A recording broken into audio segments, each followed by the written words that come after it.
Hey, how you doing? Hey, good morning. Good morning.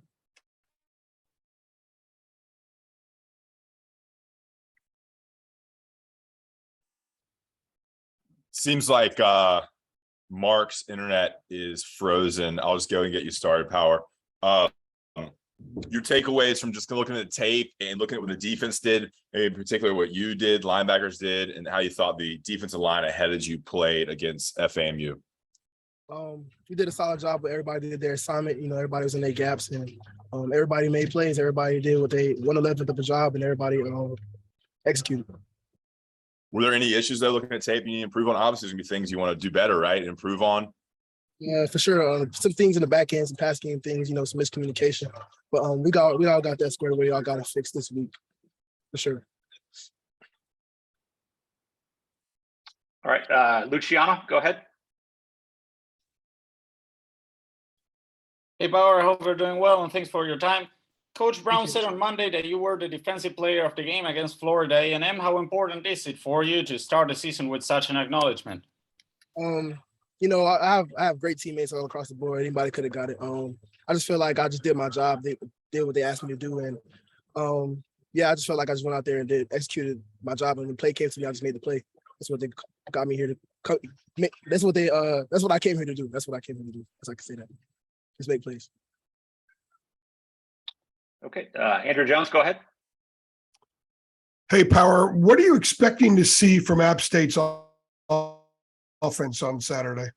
A lot of hard-nosed football, a lot of like outside zone stretch, you know, run plays, things of that nature with a play action off of it. It's going to be like a hard-nosed, gritty game, very physical game. Expecting them, they got a good ball club, a fundamental, good coach ball club over there. So, and they got a great atmosphere. So it's going to be a hard-nosed, physical game in a hostile environment. But I'm excited already. You brought up the atmosphere. What kind of atmosphere are you expecting? And what are you guys doing to maybe mentally prepare yourself for the craziness you're going to endure on Saturday? Like a hostile environment, loud atmosphere. You know, we in the indoor, we have like big speakers. So, you know, we put on the crowd noise to make sure we can't hear. So we really got to communicate things of that nature. And what was the other part of the question you asked me? Thank you. It was just about the craziness of the whole environment. I mean, I would imagine the bus ride in there and everything's going to be pretty wild. It's going to be a pretty cool scene for you. Calmness in the cast, you know, just being locked in and everything. Just know what we got to do what we do, as Coach Chisholm would say, and just be keen and focused. You know, locked in for 60 minutes, and on the whole trip there, just understanding what we got to do from a fundamental standpoint, from an alignment standpoint, keys, and go out there and do our job. You know, it's a big atmosphere, it's a big crowd. You know, it's an away game, so we just got to go in there and just be the better team that day, and just be locked in. Thank you. Mike Solarte, go ahead. Thanks very much. Hey, Power, kind of going off of the road trip. This will be your first road game as a team. Every team every year is different. What are the challenges in terms of trying to keep the routine and as normal as possible, even though you're going to be in? I mean, you guys are going to be dressing at the top of the hill in the visitors' room. We're going to have to walk down, you know, a different way and all those things, and trying to get yourselves acclimated and get your minds right when you go into an atmosphere like at the Rock. Honestly, I could just say, just go off of your preparation and practice. You know, preparing now is what sets you up for the game later. And as long as we prepare the way we're supposed to and prepare to our standard, you know, anything that gets thrown at us, anything that might, you know, kind of be different from what we usually know, we always know how we prepared in practice, how we executed in practice. So I feel like habits and behaviors is what you build to make sure when things happen that are different, you stand firm on those, and you'll be all right. App State's a program that's enjoying some success in terms of their season. They sold out all their season tickets this year. They're expecting 40,000 plus at their place. You guys coming in with that NC on the sides of your helmet. I mean, this is got all the makings of one of the bigger games of week one. It's especially big for App State. How do you try to take the temperature down from that crowd? Because you talked about the hostile environment. What do you have to do to kind of take them and keep them in their seats as opposed to letting them get partying and having a good time at your expense? Do what we do, read our keys and coverages correctly, Everybody be in their alignment and assignment and do their job. Everybody just do their 1/11th, and we'll be happy with the outcome at the end. Everybody just does their job at 100%. Thanks very much. Let's go over to CL Brown. Hey, Power, I was curious who would you say has been the most instrumental to your development as a football player? Coach Dick for sure. He's my position coach. I'm with him every day. Just understanding the game, growing my knowledge, and just trusting the process. It's process. It's a beautiful game, and if you trust the process and trust how things work over time, you'll slowly grow and get better each and every day. It's 1% each day. I try to get 1% better each day, and try to great players don't make the same mistakes twice. So yeah, I'll say Coach Dick for sure. So, but I mean, who would you say helped get you to this point? Like before you got to Carolina, and how you just kind of all of this that's instilled, that the motivation you have, the drive that you have. Who helped you kind of form that? I would say even all my experiences in my lifetime. I say everything I've ever been through in my life helped me experience me and mold me into the person I am today. From my father, my mother, my siblings, friends, family. Football, just loving the game. I just love the game of football. I've been playing this since I was 6.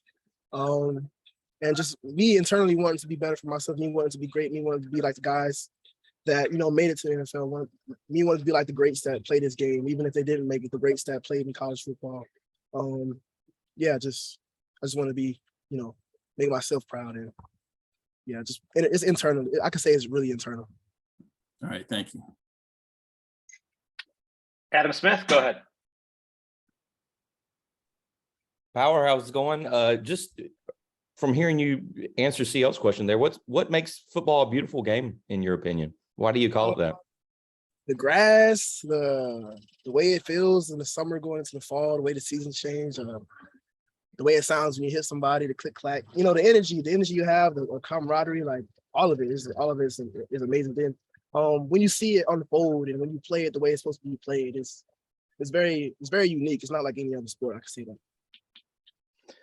Wanted to ask you about something that I know you've heard the coaches talk about forever, and something that Mac has preached for a long time, is that's that you guys didn't win a game on the road last year, and this is obviously your first road game this season. I mean, what do you just think about that whole situation with going winless on the road last year? And is that something that you all as just players have talked about going into this season, is something you obviously would like to change? Last year was last year. I can say that we kind of don't dwell on the past, especially me. If it happened in the past, it's over with. You can't do nothing about it. And right, I'm really focused on the moment, and we really focus on the now. And we got a whole new team, a whole new quarterback back there, new defensive coordinator. So it's a whole different look. It's a whole different standard. It's a whole different mindset. So going into this away game is a clean slate, and just go into the away game and just do what we do. Cool, thank you. Richard Atkins, go ahead. Hey, Power. Congratulations on a good game. You led both teams in total tackles, really dominant performance. The first half of the defense wasn't the best. The second half, you guys really turned it on. Was something said at halftime, or was a player said something like, what was the adjustment? We just made adjustments to what they did. Everything, the things we made mistakes on, we talked about it and executed it when we came back out. We knew what they were trying to do, and we knew what mistakes we had made on certain plays, and we went back and corrected it, and we went back out there and executed. Nobody really said it. Really, we just kind of understood. It was common understanding, okay, we've seen what they're going to do. We know what's going on. Let's make these adjustments, and let's go out there and do what we do. As far as the preparation for that last game, it seemed like it wasn't a lot of footage on those guys. How difficult was it leading into that versus coming to this game where it's a little bit more footage and preparation? I would say just footage terms of we didn't know who was going to necessarily be out there and who was playing, but from a film standpoint, we studied hard, and we got to see the mindset of the offensive coordinator. Regardless who was out there on the field, the X's and O's part, we just knew kind of the scheme and what was going on. So I wouldn't say it was that complicated. It was just we don't know who's going to be out there, but whoever's out there, we know what's going to happen. Thank you. All right, our final question for Power will come from Michael Coe. Go ahead. Power, I don't know if you saw, but Cedric Gray before the season, he said he got that dog in you. What do you think about that? Nah, I mean, we got a lot of dogs in us across the defensive side. A lot of us are very hungry. A lot of us are very aggravated about how last season went, how we, played and run defense. It was just a whole lot of things, and we got a whole lot of dogs on the defensive side. It's not just me. And being named team captain for this game, how did you find out, and what does that mean to you to be one of only 3 on the whole team? Just the team let me know, and it's an honor. And as a team captain, you got to do things, you got to lead. And I feel like as long as I do my job and do it at a high level, I feel like I'll be all right. I'll lead them in the right direction. Thank you. Great. Power, thanks so much for a few minutes. Appreciate it.